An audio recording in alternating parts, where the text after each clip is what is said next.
Welcome to another episode of Out of Spec Dave, where this is the EV Tree Stump week number 3. And we didn't get that many submissions this week. We only got one. I want to thank Steve for submitting his answer to the question this week, which was, what are the top 3 capabilities that you wish your EV had? Thought it was a pretty good question. And apparently it wasn't, because I only got one submission. But you know what I'm going to do?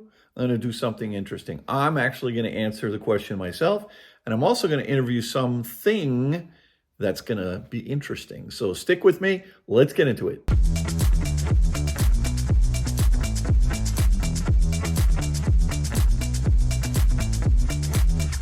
All right, so I'm going to answer this question on my current EV that I'm driving right now, which is the Tesla Model 3 rear-wheel drive, the base model. You guys have seen the car. It's white. It's got black interior. Great car. But it's missing some things that I wish it had. First thing I wish it had is Apple CarPlay. A lot of you know that I like to road trip a lot, and I love Waze. I also love the Apple, the actual navigation system that's built into the Apple. But what I really like about Waze is all the social media elements that go into that.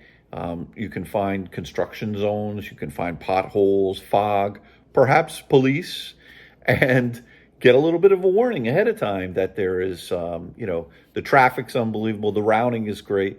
So I do use Waze, but it's not integrated into the screen. So that's my number one wish.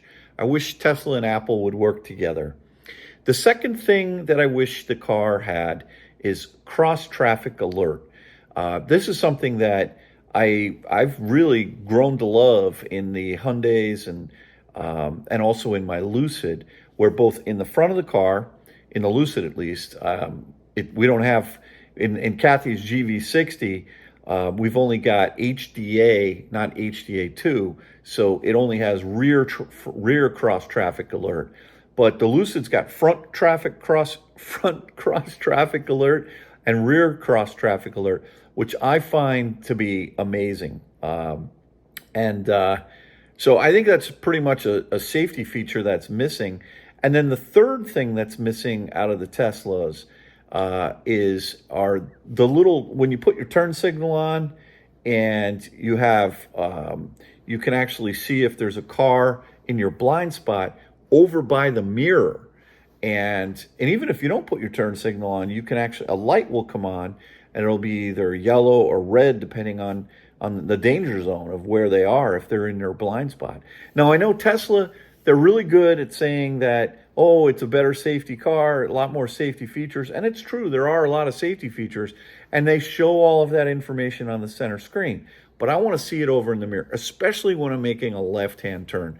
So those are my 3 things: Apple CarPlay, cross-traffic alert, and then also give me some better blind spot assistance with this car.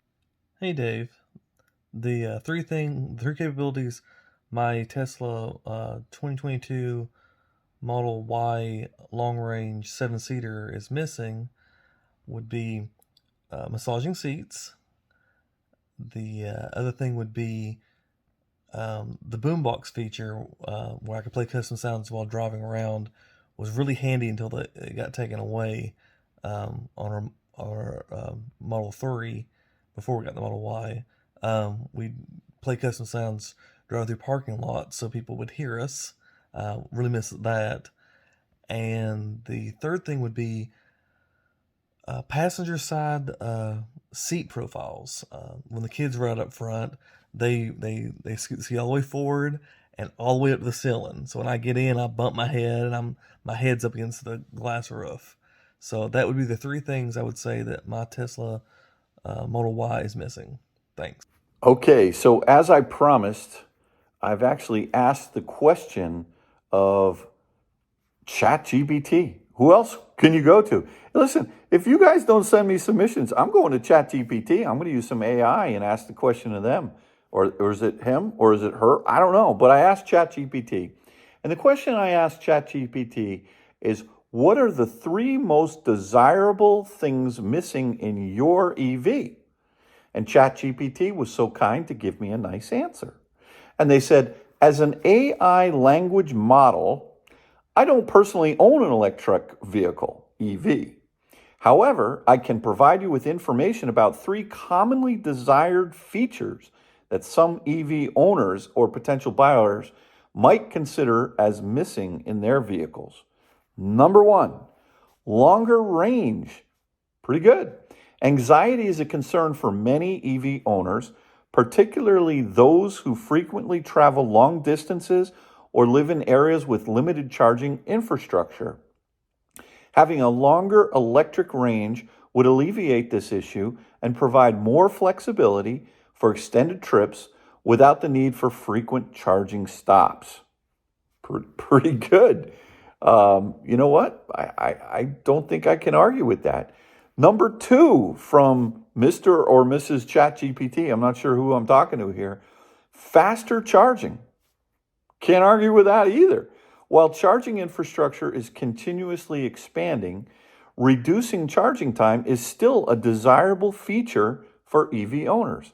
Quicker charging speeds would significantly enhance convenience and decrease downtime during long journeys or when relying on public charging stations. Can't argue with that. ChatGPT, I'd say you're 2 for 2 so far. The last point that ChatGPT wishes they had in their EV is more affordable pricing. Cost has been a significant factor for many potential EV buyers. While the prices of electric vehicles have been decreasing over time, affordability remains a concern for some consumers.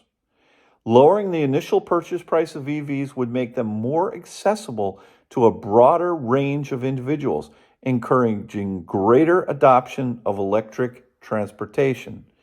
Now, it's important to note, as ChatGPT continues on, because if 3 is what they're taking, now they're going like a little extra here, even though I didn't ask for it.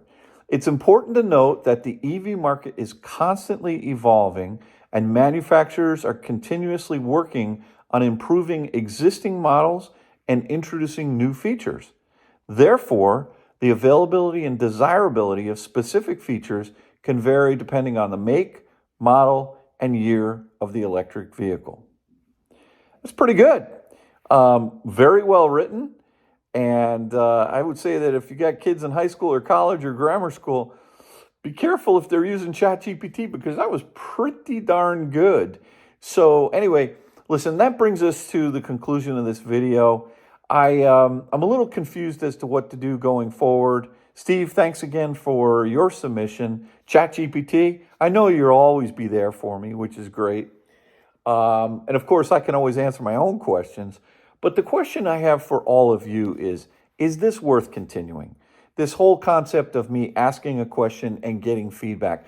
Remember, the tagline of my whole channel is where your EV journey is my destination. What I'm trying to do is encourage to get more people to give me what they're thinking about with respect to EVs, not always hear what I'm thinking about, although I'm happy to share that with you and I'll continue to do so. So the question I have is, should I continue this, number 1? And if I should, what should be the cadence or the frequency of how often? Maybe once a week is too often. Maybe we do it once a month. And if you could, why don't you give me some interesting questions that you think you'd like answers to, and maybe we'll play around with it. Or if the votes are, Dave, just kill it, let's do something else, I'll do that too. But anyway, thanks again for watching another episode of Out of Spec Dave, and we'll catch you on the next one. Take care now.